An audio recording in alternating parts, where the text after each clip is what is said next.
Welcome to TV. నేను మీ తేజ. అయితే దోమలగూడ అరవింద్ నగర్ కాలనీలో జరిగిన ఒక చోరీ, ఇది ఎలా జరిగింది, అసలు ఏ సమయంలో జరిగింది, ఇవన్నీ కూడా పూర్తిగా నేను ఎక్స్ప్లెయిన్ చేసే ప్రయత్నం చేస్తా. ముందుగా ఈ 10 మంది ఈ ఇంటికైతే వచ్చారు, ఇక్కడ ఎలా దొంగిలించారు, ఆ సీసీ కెమెరా అంతా కూడా బయటకు వచ్చింది. అయితే అది మనం చూసింది. అయితే మనం చూడండి ఇంకొకటి జరిగింది. అంటే సాధారణ ఇది ఎలా జరిగిందంటే, ముందు వీళ్ళు డైరెక్ట్గా ఇక్కడికి రాలేదు. ఇతనికి ఒక తమ్ముడు ఉన్నాడు, అతని పేరు ఇంద్రజిత్. ఫస్ట్ అక్కడికి వెళ్ళారు. అతను ప్రతిరోజు తన వర్క్ కానీ లేకపోతే ఎర్లీ మార్నింగ్ 3-4 ఆ టైంలో తన కుక్కని తీసుకుని బయటకు వెళ్తాడంట. అండ్ మనకు వచ్చిన విషయం ప్రకారం ఏంటంటే, అతను నిన్న మాత్రం వర్క్ ముగించుకుని 3 గంటలు 4 గంటల ప్రాంతంలో వచ్చాడని చెప్తున్నారు. మరికొంతమంది ఏంటంటే డైలీ అతను కుక్కని తీసుకుని బయటకు వెళ్తాడని చెప్తున్నారు. అయితే మొత్తానికి నిన్న అతను బయటకు వచ్చినప్పుడు ఆ టైంలో కొంతమంది అటాక్ చేశారు. అంటే గన్ను కానీ కత్తులు కానీ పెట్టి అటాక్ చేశారు.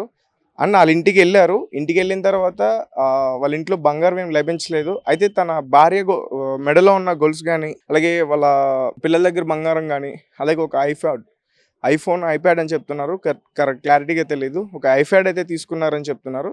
ఇదంతా తీసుకున్నారు. అయితే వాళ్ళకి కావాల్సింది బంగారం. అది పెద్ద మొత్తంలో అక్కడ అయితే దొరకలేదు. సో మొత్తానికి వాళ్ళు పూర్తిగానే ప్లాన్ చేసుకున్నారు పథకం ప్రకారమే. అండ్ అక్కడి నుంచి వీళ్ళ అన్న ఇక్కడికి వచ్చారు. సో ఇది రంజిత్ ఇల్లు. ఇప్పటివరకు నేను చెప్పింది ఇంద్రజిత్ స్టోరీ. ఇది రంజిత్ వాళ్ళ అన్న ఇంటికి వచ్చారు. ఇది ఒక కార్ఖానా అంట. ఇది మొత్తం కూడా చివరగా ఉంది. అండ్ దీనికి ఆపోజిట్లో కోచింగ్ సెంటర్ కూడా ఉంది. సో ఇక్కడగా 10 మంది వచ్చి లోపలికి ప్రవేశించి, ఈ గేట్లు కూడా చాలా పెద్దగా ఉన్నాయి. అంటే బహుశా అతని మెడ పైన కత్తి పెట్టి బెదిరించిన అవకాశం అయితే ఖచ్చితంగా ఉంది. ఎందుకంటే సాధారణంగా నైట్ టైం మిడ్ నైట్ ఎవరన్నా వచ్చి డోర్లు తడితే ఎవరు కూడా తీరు. సో మొత్తానికి లోపలికి వెళ్ళారు. లోపలికి వెళ్ళిన తర్వాత అతని చెయ్యి కోసి బెదిరించారు. లాకర్లో ఉన్న 2 కిలోలన్నర బంగారం మొత్తం కూడా తీయమన్నారు. తీసుకున్నారు. ఇక్కడి నుంచి వెళ్ళిపోయారు.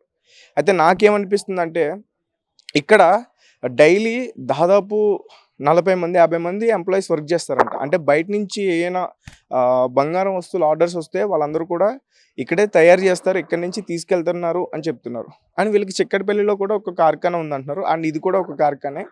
మరి 10 మంది వచ్చినప్పుడు ఇక్కడ ఒక్కరు కూడా రెస్పాండ్ కాలేదా? అంటే కనీసం భయపడినప్పుడు అరుస్తారో లేకపోతే ఇంకోటి చేస్తారు కదా. కనీసం కూడా 40 మందిలో ఒక్కరు కూడా ఎందుకు రెస్పాండ్ కాలేదు? ఇప్పుడు కూడా లోపలే ఉన్నారు. అండ్ మరి లోపల డోర్ క్లోజ్ చేశారు. కనీసం ఎవరిని కూడా అలౌ చేయట్లేదు. అండ్ సీసీ ఫుటేజ్ అయితే బయటకు వచ్చింది. అందులో అంటే ఒక సినిమా రేంజ్లో దొంగతనం ఎలా జరుగుతుందో అలా జరిగింది. అంటే మొత్తం వాళ్ళ ఫేస్ కానీ, వాళ్ళకి సంబంధించిన ఐడెంటిటీ కానీ ఏది కూడా బయటకు కనిపించకుండా పూర్తిగా వస్త్రాలు ధరించి, ఆ ముఖానికి కూడా మాస్క్ వేసుకుని ఇక్కడికైతే వచ్చారు. సో అంటే ఇక్కడ సీసీ కెమెరాలు ఉన్నాయి.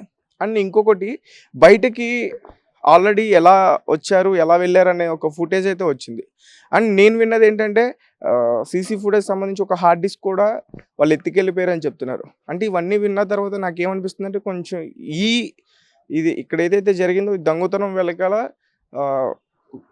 వీళ్ళకి సంబంధించే ఒకళ్ళ హస్తం ఉందని అయితే మాత్రం నాకు పూర్తిగా తెలుస్తుంది. ఎందుకంటే ఇక్కడే ఎందుకు వీళ్ళు ప్లాన్ చేయాలి? హైదరాబాద్లో ఇన్ని నగల దుకాణాలు ఉండగా నగల వ్యాపారులు చాలామంది ఉన్నారు. కానీ వీళ్ళనే ఎందుకు ప్లాన్ చేసి పథకం ప్రకారం వీళ్ళ ఇంట్లోనే ఎందుకు చోరీ చేయాలి? కాబట్టి దీని వెనకాల వీళ్ళకి సంబంధించి ఎవరు ఉన్నారైతే నాకు పూర్తిగా అనిపిస్తుంది. అండ్ వీళ్ళు కూడా ఇక్కడ కాదు, ప్రాపర్ వీళ్ళు బెంగాల్ అంటున్నారు. సో బెంగాల్ నుంచి వచ్చి ఇక్కడ వ్యాపారం చేసుకుంటున్నారంట. పైన వచ్చేసి ఫ్యామిలీ వాళ్ళతో కలిసి ఉంటున్నాడు ఓనర్, కింద వచ్చేసి వీళ్ళకి సంబంధించిన ఎంప్లాయీస్ ఉంటున్నారు. ఇక్కడ కింద బంగారం తయారు చేస్తున్నారు. 2 కిలోలన్నర బంగారం దొరికింది అంటున్నారు. అంటే కార్ఖానాలో ఎక్కువగా బంగారం ఉంటుంది, అధిక మొత్తంలో ఎక్కువ ఉంటుంది బంగారం. మరి అంత మాత్రమే దొరకమేంటి? ఇంకా ఎక్కువ దొరకాలి కదా. సాధారణంగా దొంగలు ఎంత దొరికితే అంత దోచుకుంటారు, వదిలే పరిస్థితి ఎక్కడ కూడా ఉండదు. మరి ఇక్కడ మాత్రం ఒక గొలుసు, ఐప్యాడ్, అలాగే 2.5 కిలోల బంగారం ఇది మాత్రమే తీసుకుని వెళ్ళారు. అండ్ ఇక్కడ ఆ ఓనర్ని అయితే గాయపరిచారు. మిగతా వాళ్ళని ఎవరిని కూడా ఏం చేయలేదు. అయితే ఇది వచ్చేసి కాలనీలో చివరి ఉంది. అండ్ దీని పక్కకే రైల్వే స్టేషన్ కూడా ఉంది. ఒకసారి నేను వాల్ చూపిస్తా. వాళ్ళకు దొంగలు ఈజీగా పారిపోవడానికి 3 హోల్స్ అయితే కూడా ఉన్నాయి. అండ్ దీనికి ఆపోజిట్లో కోచింగ్ సెంటర్ కూడా ఉంది. దొరకడానికి ఈజీ ఛాన్సెస్ ఉన్నాయి, అయినా కానీ వాళ్ళు దొరకకుండా ఎలా వెళ్ళిపోయారు మనం చూస్తూ ఉంటాం. రెగ్యులర్గా 3-4 టైంలో చిరు వ్యాపారులు కూడా అదే టైంలో నిద్రలేచి వెళ్తూ ఉంటారు. కానీ ఆ టైంలో కూడా ఒక 10 మందిలో కనీసం ఒక్కరు కూడా చిక్కలేదంటే, సో ఇది ఖచ్చితంగా అనుమానాస్పదంగానే ఉంది. సో నాకైతే ఏమనిపిస్తుందంటే ఇది పక్క ప్లాన్ ప్రకారం చేశారు, ప్రీ ప్లానెడ్ ఇది. అసలు ఫస్ట్ వాళ్ళ తమ్ముడిని అటాక్ చేయడం ఏంటి, అక్కడ దొంగలించడానికి వెళ్ళి అక్కడ ఏం దొరకకపోతే మళ్ళీ ఇక్కడికి రావడం ఏంటి. సో ఇదంతా వింటుంటే ఒక సినిమా కథలా అనిపిస్తుంది. సో మరి ఈ కథని పోలీసులు ఎలా ఛేదిస్తారు, ఆ దొంగలందరినీ పట్టుకుంటారు. ఆల్మోస్ట్ వాళ్ళ తీసుకెళ్ళిన